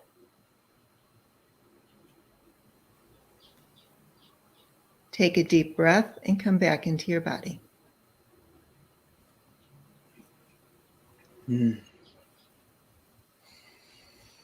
I feel calm. I feel like I melted into my chair. Right. Me too. So what you were doing was you were melting away the stress. And when the stress leaves your body, then your awareness can actually increase. And your awareness is what is running the show, basically. But if your awareness is all based on stress, and I have to be aware, I have to, it's not the same thing as walking into a room and just going, yeah, I'm not going over that corner. I don't know why I'm not going to that corner, but I'm not going there. Mm. So it's kind of like when you walk into a room, like I'm going to use an analogy that I think everybody can understand. And you can tell there's been tension between two people there. You feel that energy. Yes. It's that same type of thing, but it's realizing it. It's seeing that energy and being able to know where to go and where not to better. Does that sound correct? Yes. Some people can see it. Some people can feel it. Some people get just this intuitive knowing. Some people can smell it. And it just depends what your skill set is. With me, I think mine is more I feel it. Like I can enter a room and I feel like I don't want to go over to that side of the room. I don't want to be around this. And I position myself where I don't have to be around certain things because I just don't like the energy that I was feeling. But that's your intuition telling you not to go there. I'm sorry, say that again. Is that's your intuition telling you not to go there? That knowing. Yeah. Is what Your intuition Brandon's is part of the talking about. conversation. Okay. And when you have this conversation going, it's not a one-sided conversation. It's not you just telling the world, I'm walking into this room and I'm going to own the room. Right. You know, we walk into the room and the room has a conversation with you and it's coming through your intuition. Now, the same thing can be done if you walk into a room and you're like, all right, I'm going to meet that hot guy tonight. And it may just be the guy for tonight, but, or it could be the guy that I really, really like.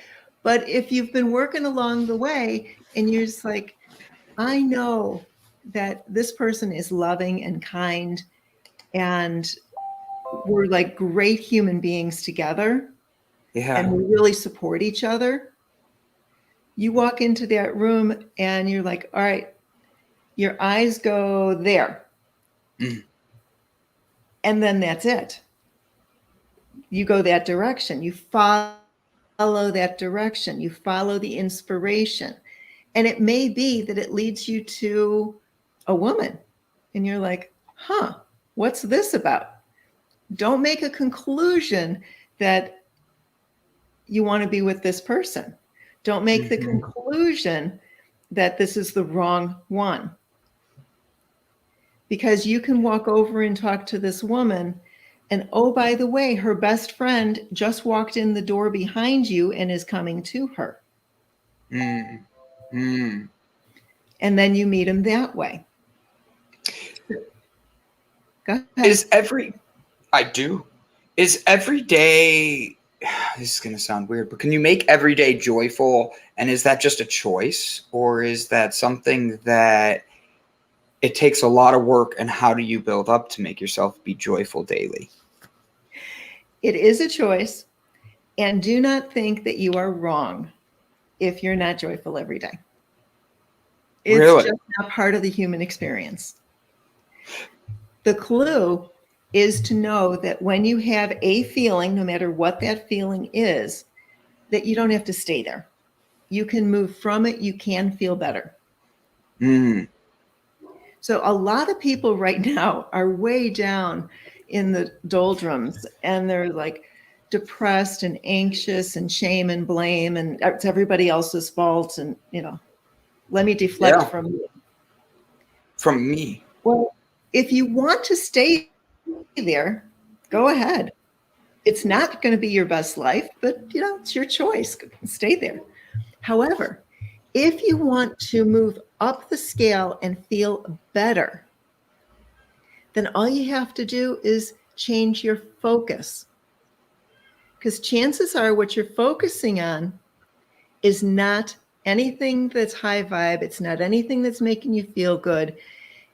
What you're focusing on is feeding the feeling of where you're at. So you just get more of that.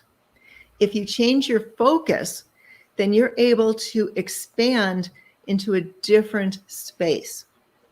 And by changing your focus, one of the easiest ways to do it is to be grateful and to look for things that are working in your life. For example, look for things that are working in your body. My heart is beating.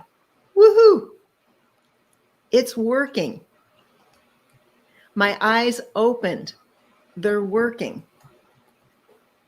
You know, you can go off on a tangent of, oh yeah, but I have to put my glasses on, blah, blah, blah, blah, blah. Whatever. They're working. Correct. It's always easier to find the excuses, wouldn't you say? Oh, we've been trained to find excuses. And so now we have to train ourselves to find what works. We have to train ourselves to find things that we're grateful for. We have to train ourselves to go, wow, that was a fabulous day. And what was the best part of that day? Mm-hmm. I've got a rock sitting next to my bed.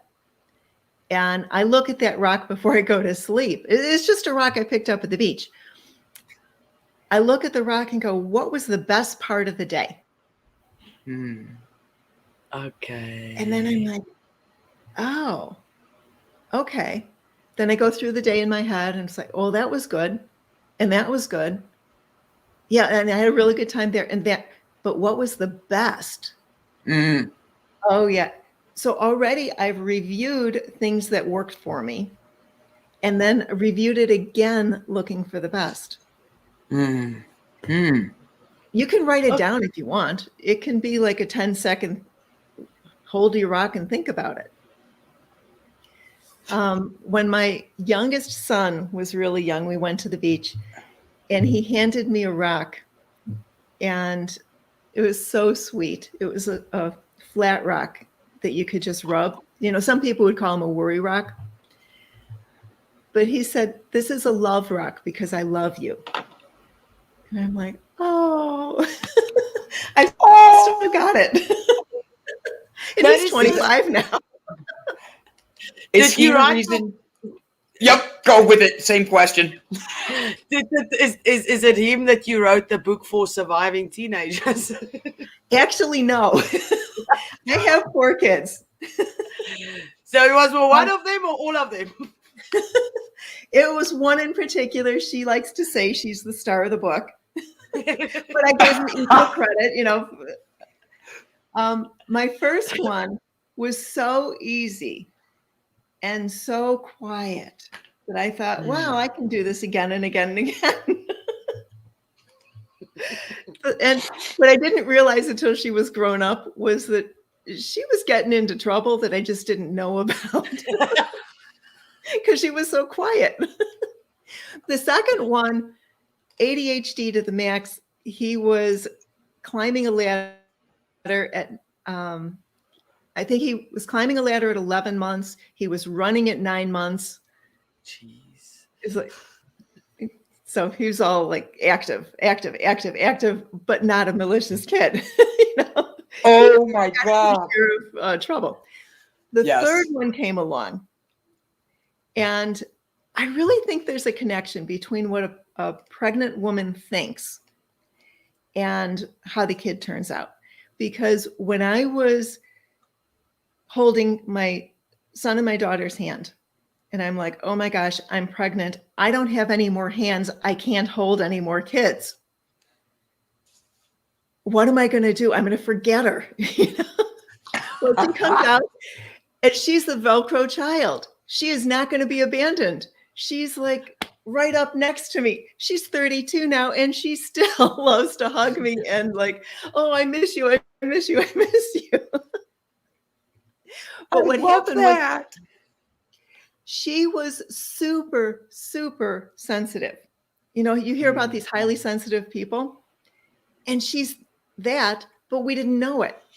When she was 3, she asked if my husband, or my then husband and I were getting divorced. And I said, no, we're fine. You know, life is good.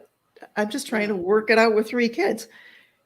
And she was like, oh, okay. So basically what I told her, which I didn't realize till later, was you had a feeling and I just told you the feeling was wrong. Okay. So over the years, every year she would ask us if we're getting divorced. And we were like, no, no, no, no, no. Well, her anger from being told she was wrong grew and grew and grew and grew. So finally, when she was 13, I sent her to a treatment program for depression and anxiety. And when she was gone, I could finally see what our relationship was between my then husband and I. And I went, oh yeah, this isn't working. And then when she was 14, we told her we were getting divorced. So from 3 to 14, she had a feeling that we weren't honoring.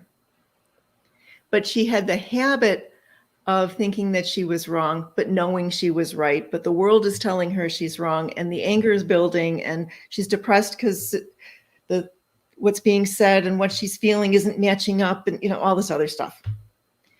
So long story short, high school is difficult. She does not spend it at home. She's at the treatment center, or she's at a boarding school, because along with all of her depression, anxiety, she was yelling at me all the time. And it wasn't just teenage yelling. It was like explosive. And I'm like, I can't do this. But while she was gone, I took the opportunity to learn as much as I could about all the energy healing and all of the consciousness transformation. And she gets up to 21 and says, hey, Mom, none of the stuff that I was doing before worked. I've tried the pharmaceuticals, they didn't work. I've tried the therapy, it didn't work. I've tried this, that, and the other thing, it wasn't working. Teach me what you do. And it was like the heavens opened up, and I'm like, woohoo! My kid asked for my advice. I love that. Great reaction. Perfect. Sorry, go ahead. I interrupted you. So the first thing I did was I taught her how to be grateful.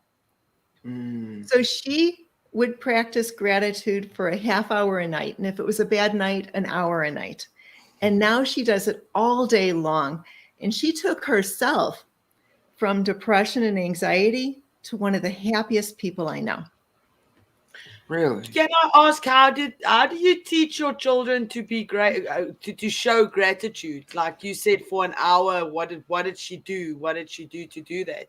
Because I've got a 13-year-old son, and is he close by? He's a brat. He knows it. So I'm just hearing so I can give him the evil eye. Yes, you heard me.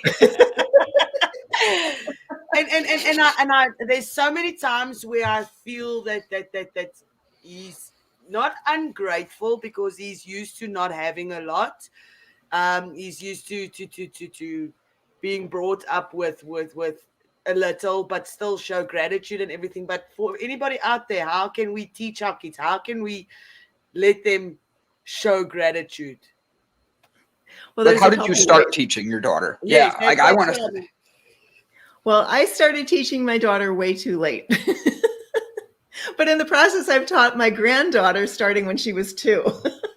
Perfect. Okay. All right, so start them young. Start them young. Start by being grateful yourself and saying it out loud. When you're driving and you merge onto the highway, thank you, Divine, for that easy merge. When the guy in front of you puts his signal on, thank you, Divine, for having him put his signal on. And you just start this conversation and you keep it going and going and going. You can be making dinner. Whoa, I am so grateful that this stove is working. And you just start talking and you start being grateful. And pretty soon the feelings of gratitude will follow. At the beginning, it's just words. But then the feeling follows. And then it just sort of seeps its way into the household. And you can be sitting at dinner and say, please pass the salt. And your son passes it to you and going, wow, thank you so much. I really appreciate that little bit of extra help. They're going to look at you like you're crazy. do it anyway. Now, if your kids are little, then you can, I was babysitting for my 2-year-old granddaughter, and my daughter had another baby, and my other daughter called, blah, blah, blah, blah, blah, blah, blah, blah, whatever her issue was at the time. And I was like, okay, time out. You need some gratitude right now. What are you grateful for? And she would say, okay, I'm grateful for this. What are you grateful for? I'm grateful for this. What are you grateful for? I'm grateful for this. By the time I got done with the phone call, my granddaughter at 2 was saying, I'm grateful for things. I'm grateful for the ceiling. I'm grateful for the computer. I'm grateful for the, whatever. I love that though, because it's so young and it's putting that mindset in at such a young age. Now, it's not saying that you started too late. Do you see your daughter bringing that into her children's lives? I have 2 daughters. The first has children, and yes, she's bringing it into their lives. Shoshana, the third child, does not have children yet and is looking for a husband, if you know anybody. Teach her to manifest one. Teach her to manifest one. Oh, she's working on it, believe me. He doesn't even see. So, all right, actually, that's perfect segue for me. There's this nice guy that has a CBD company and that is single. He looks good in a hat and in yellow, and he likes squirrels. See? He's looking right now. Okay, so, but the thing is,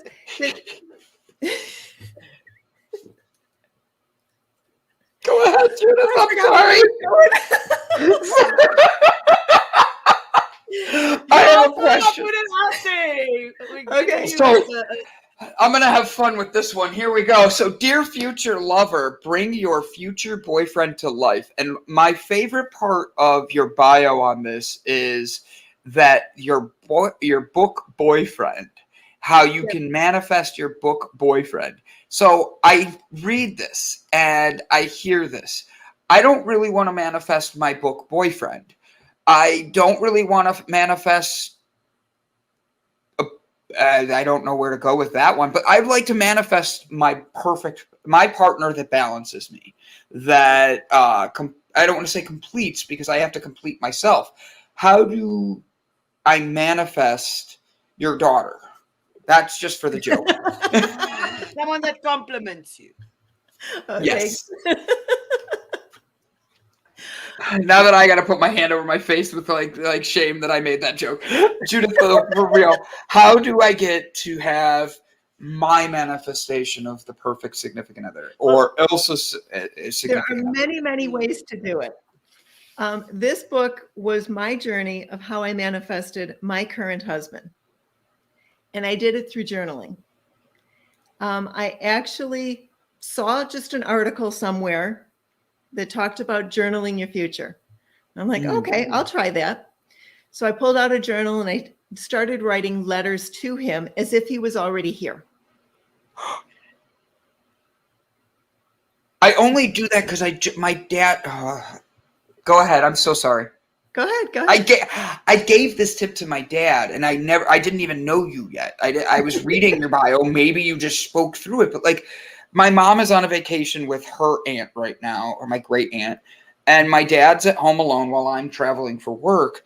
And we were talking last night, and he goes, I just want to let you know that if anything ever happened to your mother, I'd be lost as can be. And my response back was, and I love my dad, I really do, but my response back was, well, then why don't you take a moment to journal what you're missing about her now? Like, why do you feel alone when she's not home? Like, you could call her, all these other things. And he goes, well, why would I do that? I go, because it's showing the love that you have for mom just for her not being here, not when she's gone. And he was like, okay. And I go, it's her love language. You're literally connecting with mom without her even knowing you're connecting with her. Yeah, and he was like, so right. And I was like, it's just, you're saying this, and I didn't mean to interrupt you. I think that's funny because the advice I gave my dad, I should have just shut up and listened to myself. But also, your dad then has a letter that he can hand to your mother saying how much he loves her. Mm-hmm. And that And that was really exactly, special. You don't have especially to because wait for the eulogy to tell the world how much you love them.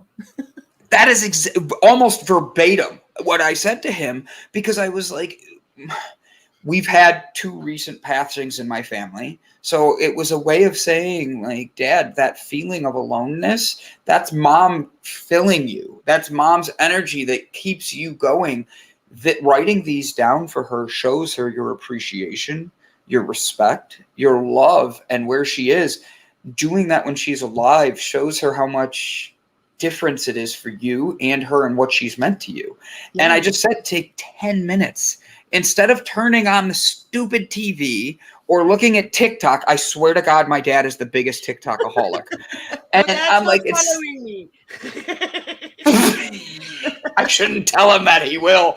But like, you have these situations, you have these things. And instead of taking that moment to be distracted, take that moment of you talking about this person you love so deeply and write about them. Right. And write to them.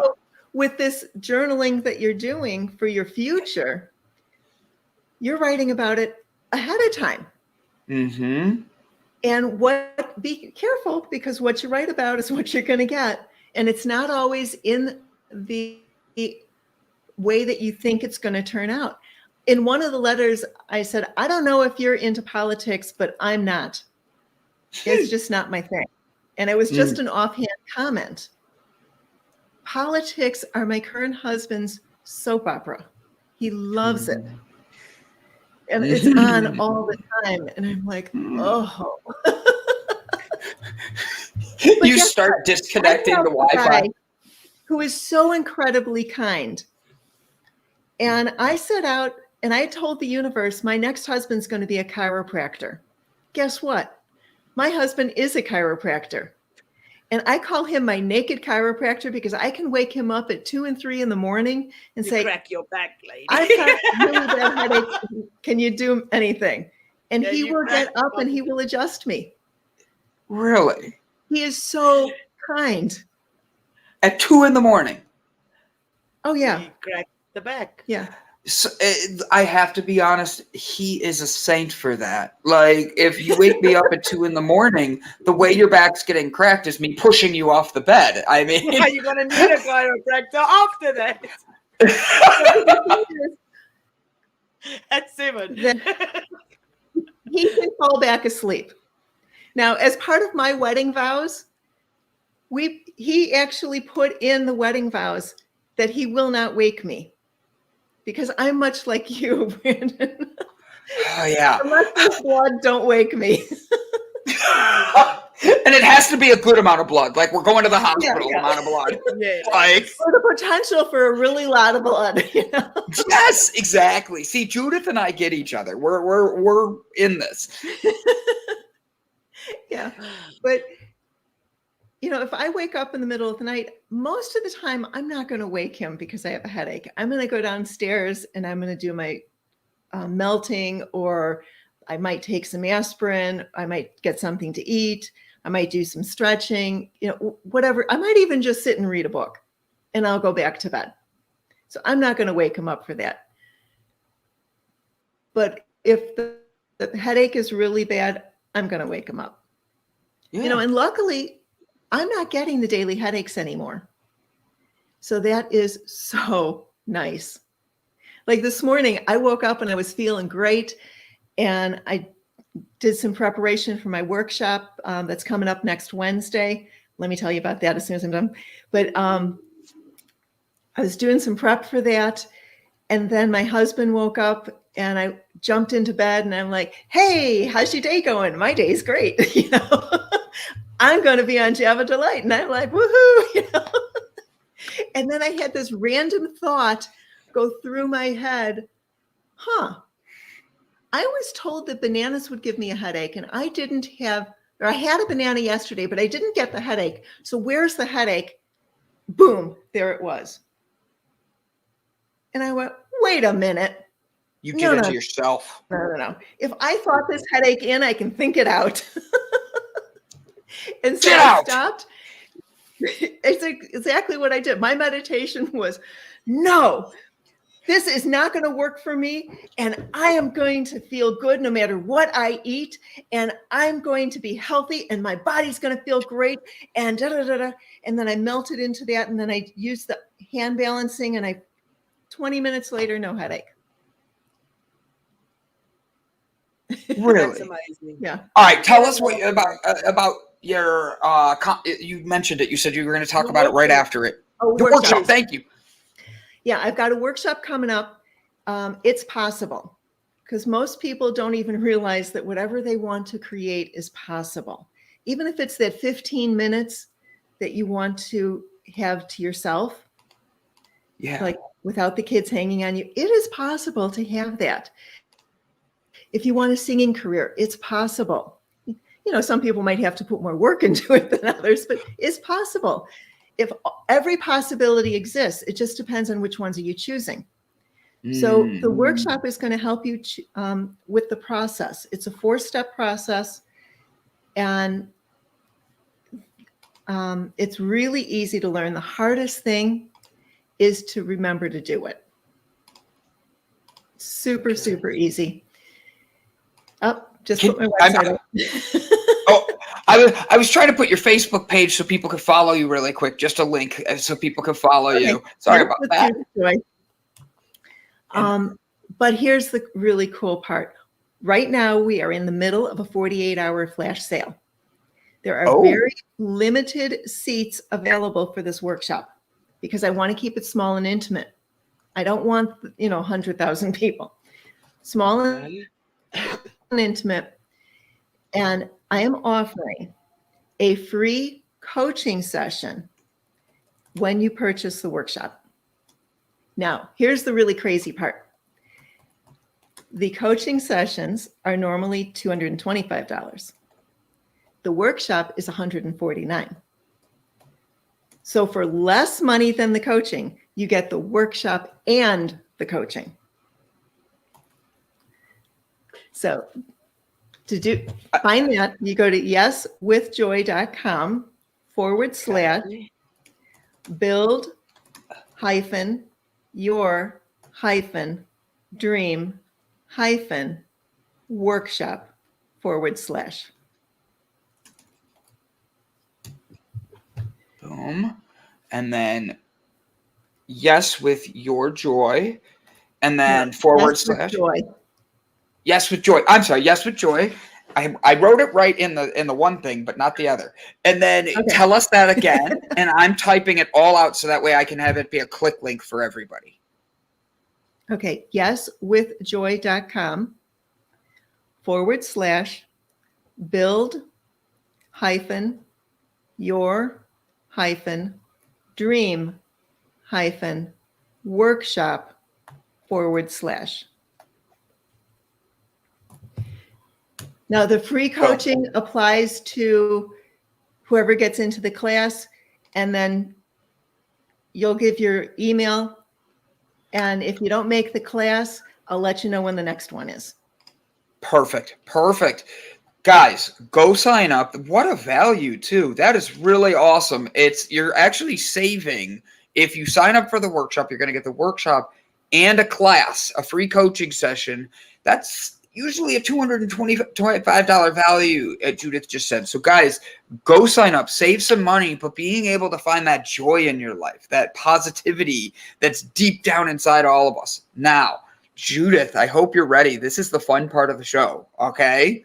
You ready? It's rapid fire time, all right? So what we do is we actually end each show with positivity. Brett has an echo. What we do is we end every show with positivity of like speaking truths into our audience and love. So what I do is I make Ilsa go first just because she's the one that's right below me and it makes it just easy. She's going to give us a quick inspirational thing about the show, to her favorite quote, to how pretty you look today. It might be even, Judith. And then Brett will go. I will go, and then you're going to close us out for the show today by ending the final positive thing to get us, well, it is Wednesday, so you're helping us get over the hump of the week and finish our week positively. Cool. Okay. Awesome. Ilsa, take us out, sweetheart. Let's be grateful. I love that part of the interview where you actually teach yourself to be grateful, because I think a lot of people, with what is going on in the world and just with people in general, we tend to look at the negative and the problems and not and worry about solutions, how we're going to get out of this, how we're going to sort this out. It's just issues and everything. Let's be grateful today for everything. Grateful for opening our eyes, grateful for our children, grateful for signing some long overdue divorce papers, grateful for going on our trip, grateful for Jaybird and my donations that he's given me, grateful for Sherry, grateful for everybody on the show bringing it and giving us a platform to talk on. I'm grateful for all of you, and I wish you a happy hump day.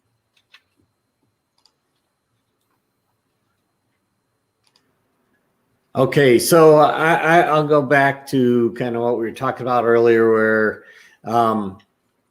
dis-ease causes disease. So look for ways to de-stress and avoid distress and become at ease with who you are, and congruent, and life and health will continue to get better. Well said, buddy. Well said. Guys, I want to thank you all for tuning in today. I have to be honest, this is a great show. Joy is something so many people search for, but the search is just part of the journey. It's being able to take that time to reset yourself, be with yourself, and know that only you can find your joy.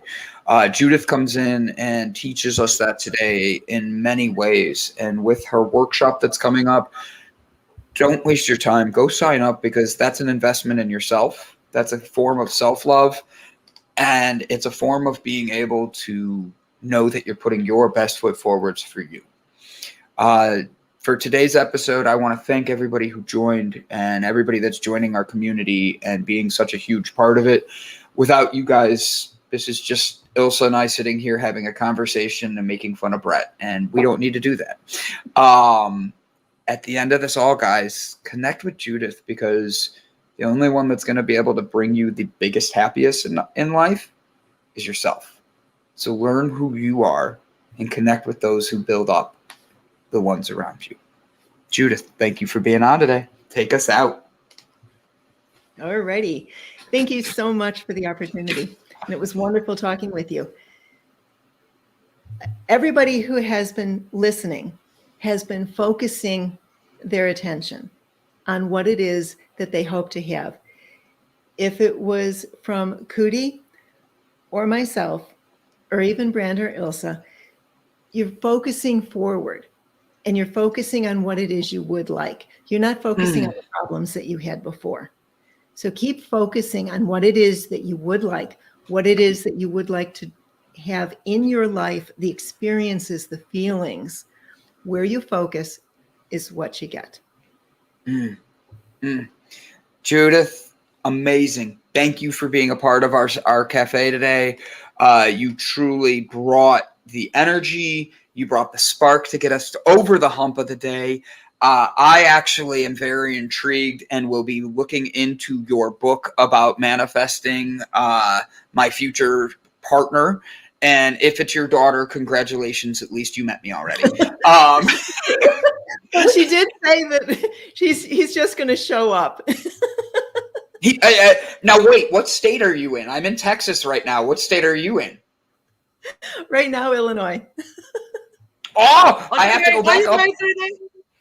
I'm not going through Illinois anytime soon. We'll take a detour. This is a manifestation. Drive to your manifestation. Judith, how old is your daughter? Didn't you say she's like 21?